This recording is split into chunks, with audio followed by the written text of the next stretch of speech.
धनतेरस के महत्व को बिगाड़ दिया कि हमको धनतेरस के दिन सामान लेकर आना है, चांदी का बर्तन लेकर आना है, ये सामान लेकर आना है, वो सामान लेकर आना, लाओ, मना नहीं है। धनतेरस का दिन ही है, धनवंतरी का दिवस ही है। हिंदू धर्म में ये रीति रही है कि धनतेरस के दिन कोई सामग्री खरीदी जाती है, पीतल की, तांबे की, कोई वस्तु हम खरीदते हैं। पर आज का समय का जो फैशन बढ़ता गया तो कहा साहब चांदी के बर्तन खरीदना जरूरी है, चांदी का सामान खरीदना जरूरी है, सोने का पात्र, सोने की वस्तु खरीदना जरूरी है, ये सामग्री खरीदना। तो यहाँ शास्त्र नहीं कह रहा कि महाराज इतने महंगे महंगे पदार्थ खरीदो और घर में कर्जा कर लो। शास्त्र तो यह कहता है कि धनवंतरी की पूजन करना है आपको। अगर आप एक सामग्री भी लेकर आ रहे हैं तो उसमें आपका भाव जुड़ा होना चाहिए, कर्जा नहीं जुड़ा होना चाहिए। शास्त्र कहता है मंथन के समय पर जब शीतल तत्व की प्राप्ति हुई उसमें बुआरी की भी उत्पत्ति हुई। ये झाड़ू का अपन लक्ष्मी पूजन के दिन पूजन करते हैं, बुआरी झाड़ू जो अपन लक्ष्मी पूजन के दिन रखते हैं, धनतेरस के दिन खरीदते हैं, रखते हैं, पूजन करते हैं या अच्छे दिन देखकर उसको लाते हैं।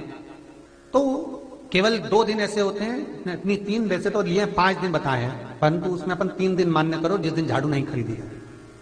एक अमावस्या, दूसरी एकादशी और तीसरी पूर्णिमा। बाकी के समय पर बुआरी झाड़ू जो है अमृत तत्व की प्राप्ति के लिए, शीतलता के लिए रखी जाती है। घर में क्यों रखते हैं झाड़ू? शीतलता देने के लिए।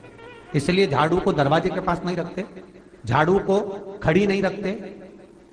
जब भी झाड़ू रखी जाती है, आड़ी रखी जाती है, और जिस दरवाजे से हम निकलकर बाहर जा रहे हैं उस दरवाजे के पास कभी झाड़ू नहीं रखी जाती, भीतर के तत्व में रखी जाती। बुआरी की उत्पत्ति, झाड़ू की उत्पत्ति, शीतलता की उत्पत्ति महाराज ये मंथन के समय से। इसलिए आज भी धनवंतरी के दिन, धनतेरस के दिन, जिस दिन अमृत निकला था उस दिन झाड़ू की पूजन होती है। कई लोग करते आते हैं और कई लोगों को अभी भी ये ज्ञात नहीं कि झाड़ू क्यों पूजी जाती, झाड़ू तत्व का पूजन क्यों किया जाता, क्यों धनतेरस के दिन लेते, क्यों पूजन करते, क्यों? धनतेरस के दिन कार्तिक महीने में पड़ने वाली सुंदर त्रयोदशी तिथि को जो धनवंतरी की पूजन करेगा उसके घर से लक्ष्मी कभी बाहर नहीं जाए। धनतेरस की पूजन का जो विधान बताया था, धनतेरस की पूजन का जैसा विधान था, पहुंचकर पाटे को बिछाकर, चौक पूर कर, जिस थाली में आपने स्वस्तिक बनाकर जो सिक्का रखा है उसी में एक सिक्का और रखकर उसकी पूजन अर्चना करना है। वैसी की वैसी ही जैसा पहले कल कहा गया, रोली, चावल, हल्दी, मोली, मेहंदी, सिंदूर आदि सब चढ़ाते हुए, और साथ में 2 दीप लगेंगे।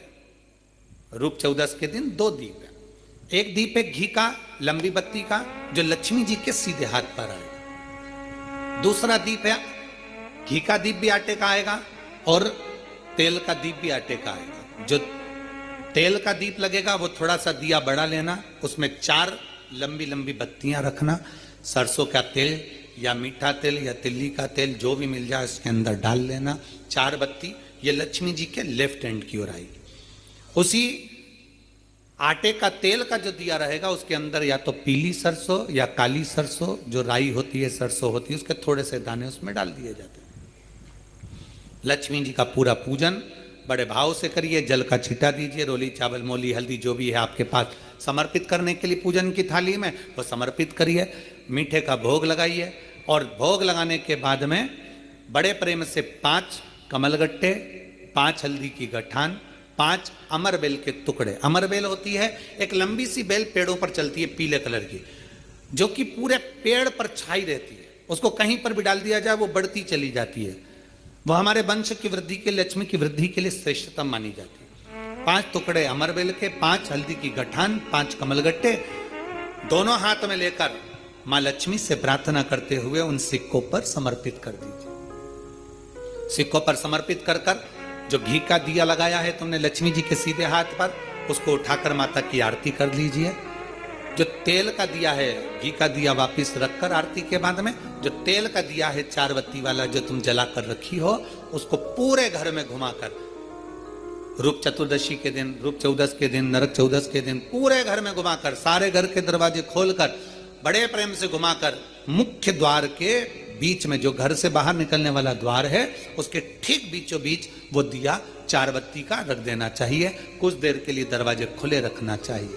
पूरे घर में माता लक्ष्मी का स्मरण करते हुए श्री शिवाय नमस्तुभ्यम बोलते हुए दिया रखकर जब वापिस आए, माता लक्ष्मी को झोली पसार कर प्रणाम कर कर कहें, माँ हमारे घर में निवास करो, आपका भंडार सदा भरा रहे, खाली ना हो। हे माँ, जैसे हम दामोदर मास की कथा का रसपान कर रहे हैं, कार्तिक मास की कथा को श्रवण कर रहे हैं, जैसे हमने कार्तिक के महत्व को जाना है और उस महत्व को जाना कि लक्ष्मी भगवान शिव की आज्ञा से जाती हैं, नारायण की आज्ञा से जाती हैं, उसी तरह आप हमारे घर में शिव और नारायण की आज्ञा से विराजमान होइए। माँ को प्रणाम करिए बड़े भाव के साथ। ऐसी ही ये रूप चतुर्दशी की पूजन का विधान है। ये रूप चतुर्दशी की पूजन करिए। जो थाली अपने धनतेरस के दिन रखी है उस थाली को आप रात्रि को हटा और धनतेरस, रूप चौदस, दीपावली, पड़वा, दूज, ये 5 दिन इधर के और 5 दिन देव दीपावली के, हम उसका भी वर्णन करेंगे तीसरे दिन की कथा में। एक बेलपत्री, एक पीला चावल, हल्दी में रंगा हुआ पीला चावल और एक बेलपत्री, एक कमलगट्टा भगवान शंकर की शिवलिंग पर समर्पित करने का प्रयास किया। परंतु ये बेलपत्री, पीला चावल और एक कमलगट्टा, ये 5 दिन तो तुम ये दीपावली के पर्व के और 5 दिन जो पचवीगन आएगा, पूर्णिमा का समय जब आएगा उस समय